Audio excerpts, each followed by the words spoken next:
S'il y a une chose qui tient à cœur Helmut Marko, conseiller de Red Bull, c'est la promotion des jeunes pilotes du programme Red Bull Junior en Formule 1. On ne dirige pas le programme junior de l'une des équipes les plus performantes en matière de promotion de jeunes talents sans avoir une vision passionnée sur le sujet. Marko a récemment exprimé ses préoccupations sur la perte d'ambition de son équipe concernant les jeunes sous la direction d'Olivier Minslav, et avec lui, certains membres du conseil d'administration poussent pour que l'équipe sœur retrouve son objectif de développer la prochaine génération de pilotes talentueux, plutôt que de suivre une trajectoire sans but précis. Cependant, cette semaine, Helmut Marko a fait ce qu'il semble et fait habituellement. Il a critiqué plusieurs équipes, plusieurs pilotes, et a même attaqué largement le reste du sport. Et pour être honnête, nous ne pouvons qu'être d'accord avec lui cette fois-ci. Vous voulez savoir pourquoi Helmut Marko s'en est pris à presque toutes les équipes du sport? Bien que d'habitude Helmut puisse être assez obtus et désagréable, nous pensons qu'il a raison sur ce coup, peu importe combien de sentiments il a pu blesser. Restons ensemble, car si Red Bull décide de suivre les conseils de Marko, cela pourrait laisser Sergio Perez et Daniel Ricciardo sur le carreau.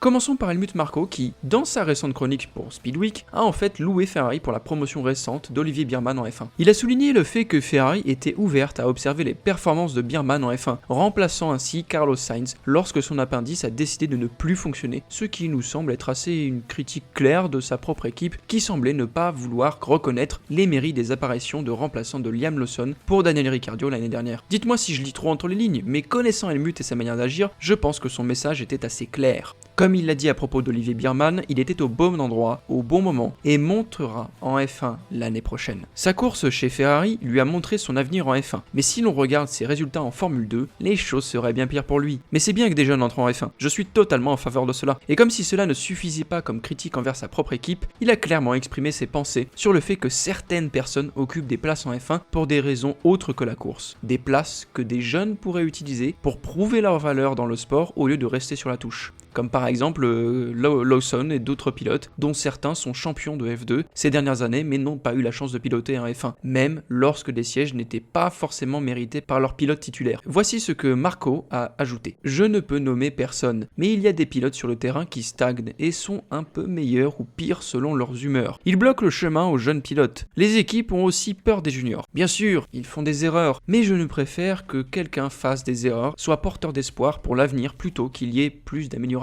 Bien qu'il soit facile de pointer du doigt des pilotes comme Stroll ou d'autres dans les équipes de bas de tableau, Helmut Marko a clairement exprimé que Sergio Perez et Daniel Ricciardo sont des pilotes émotionnels qui se laissent submerger par leurs propres pensées. Certes, dans le cas de Sergio, les récents propos de Marko et même d'Horner à propos du pilote Red Bull dans le second siège portent sur le fait qu'il doit retrouver la mentalité pour performer à nouveau, blâmant ainsi ses problèmes de performance sur un problème de mentalité, ce qui n'est pas la première fois que l'équipe suggère et que c'est le principal problème de Sergio.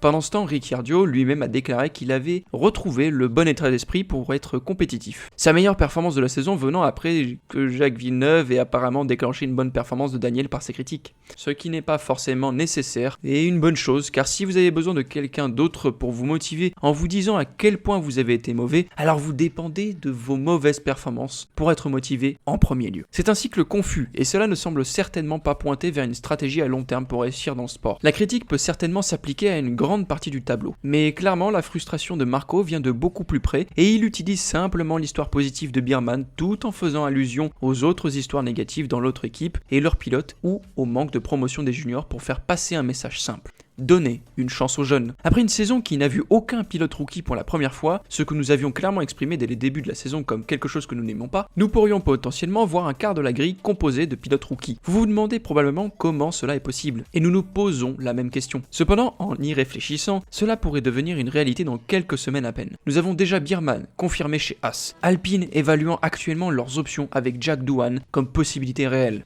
Antonelli, bien que semblant moins probable pour le moment, pourrait toujours finir dans un siège Mercedes. Cependant, il est actuellement le moins probable de monter. Ensuite, les deux autres pourraient venir d'un coup inattendu de Red Bull pendant la pause estivale. Nous analyserons et évaluerons également les performances des juniors Red Bull en détail. Marko a poursuivi en disant qu'il y a 3 pilotes qui pourraient faire irruption sur la scène F1. Commençons par le moins probable, Ayumu Iwasa, un pilote très talentueux qui a certainement montré des signes d'être un pilote de qualité F1, actuellement 2e en Super Formula au Japon. Dans n'importe quelle autre ère de Red Bull, un pilote comme Iwasa serait considéré pour une montée monter en F1. Cependant, les deux autres pilotes ici sont beaucoup plus susceptibles de faire le saut en Formule 1.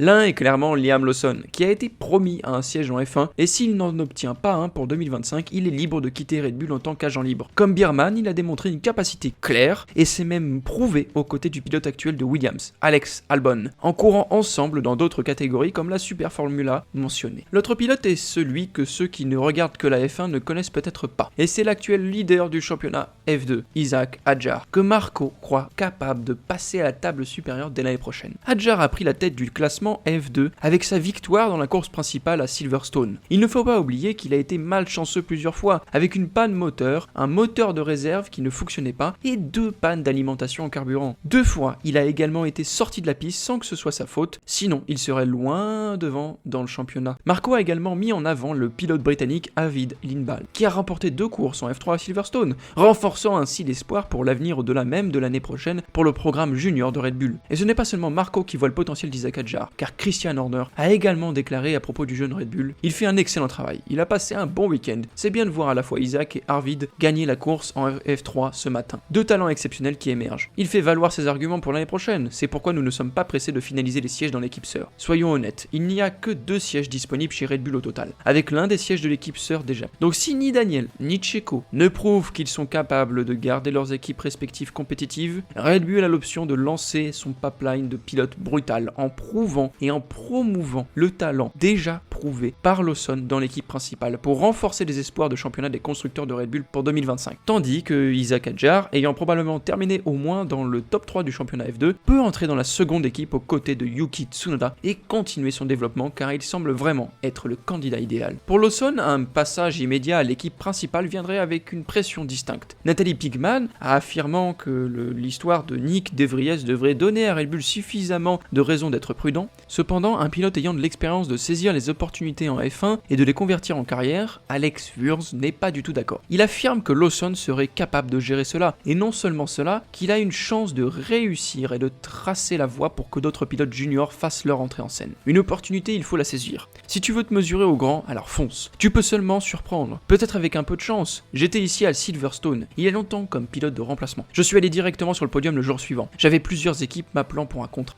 Benetton a été la plus rapide à me signer. Je sais que ça peut arriver tout de suite, il te faut juste une bonne course avec de la chance. S'il vient sur un circuit où la Red Bull fonctionne bien, la suranalyse devient un problème. C'est un très bon pilote. Une nouvelle génération arrive qui montrera de nouvelles compétences, et il est à l'avant. Il serait formidable non seulement de voir Lawson avoir une chance en F1, mais aussi Hadjar, car tous deux sont respectivement et certainement les plus excitants pilotes comparés à ceux qu'ils remplaceront respectivement. Ces dernières semaines, à chaque fois qu'on parle de Ricciardo ou de Perez, c'est comme parler d'un chiot malade. Alors peut-être qu'il est temps qu'il cède sa place à de nouveaux jeunes qui peuvent vraiment se battre avec les grands. Qu'est-ce que vous en pensez? Êtes-vous d'accord avec Marco? Personnellement, nous aimerions voir plusieurs jeunes pilotes entrer en piste. Faites-nous part de vos pensées dans les commentaires. Merci d'avoir regardé.